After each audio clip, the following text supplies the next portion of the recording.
Evening ஸ்நாக்ஸ்க்கு ஒரு சூப்பரான ரெசிபி பொட்டேட்டோ கார்ன் சீஸ் பால்.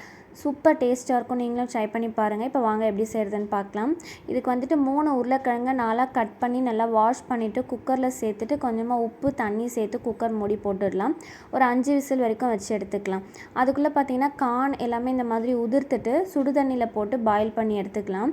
ஓரளவுக்கு வெந்தவுடனே நல்லா ஃபில்டர் பண்ணிவிட்டு இதை வந்து ஒரு மிக்ஸி ஜாரில் சேர்த்துட்டு இது கூடவே கொஞ்சமாக கொத்தமல்லி இலையை மட்டும் சேர்த்து ஒரு பல்ஸ் மோடில் அரைச்சி எடுத்துக்கலாம். பார்த்திங்கன்னா உருளைக்கிழங்கு நல்லா வெந்துடுச்சு. அதை தோல் எல்லாம் ரிமூவ் பண்ணிவிட்டு இந்த மாதிரி மேஷர் வச்சு நல்லா மேஷ் பண்ணிவிட்டு இது வந்து ஒரு பவுலில் சேர்த்துக்கலாம். இப்போ நம்ம அரைச்சி வச்சுருக்க கார்ன் கொத்தமல்லி இலை இருக்குது பார்த்திங்களா, அதுவுமே இது கூட சேர்த்துட்டு 1 டீஸ்பூன் அளவுக்கு ரெட் சில்லி பவுடர், தேவையான அளவுக்கு சால்ட்டு, கொஞ்சமாக ஆரிகேனோ, ஒரு 2 டீஸ்பூன் அளவுக்கு கார்ன்ஃப்ளவர் மாவு சேர்த்து நல்லா பிசைஞ்சிக்கலாம். பைண்டிங்காக தான் வந்து கார்ன்ஃப்ளவர் மாவு சேர்க்குறோம். அப்படி இல்லைன்னா நீங்கள் பிரெட் க்ரம்ஸ் கூட இருந்தால் சேர்த்துக்கோங்க. இதை நல்லா பிசைஞ்சிட்டு மூடி வச்சிடலாம்.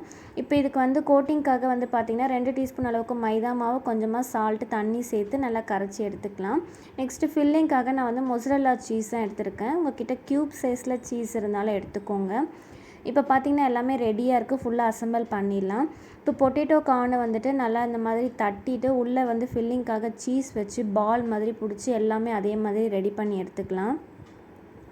இப்போ எல்லா பாலுமே என்ன பண்ணலான்னா மைதா மாவு ரெடி பண்ணி வச்சுக்கோம் பார்த்தீங்களா, அதில் வந்து ஃபுல்லாக வந்து டிப் பண்ணிவிட்டு ஃபுல்லாக மேலே வந்து பிரெட் க்ரம்ஸில் வந்து கோட் பண்ணி எடுத்துக்கலாம். எல்லாமே அந்த மாதிரி ரெடி பண்ணி வச்சுட்டு எண்ணெயை வந்து நல்லா சூடாக காய வச்சுட்டு சிம்மில் வச்சுட்டு நம்ம ரெடி பண்ணி வச்சுருக்க பொட்டேட்டோ சீஸ் பால் எல்லாமே வந்துட்டு ஒன்று ஒன்றா எண்ணெயில் போட்டு பொரிச்சு எடுத்துடலாம்.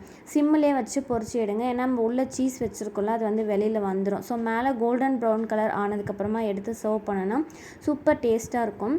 உங்கள்கிட்ட வந்து மொசரல்லா சீஸ் இல்லைன்னா க்யூப் சீஸ் கூட வச்சுக்கோங்க. ஏன்னா மொசரல்லா சீஸ் மட்டும்தான் இந்த மாதிரி வந்து நூல் ஷேப்பில் வரும். மற்றதெல்லாம் நல்லா மெல்ட் ஆகி சூப்பராக கிடைக்கும்.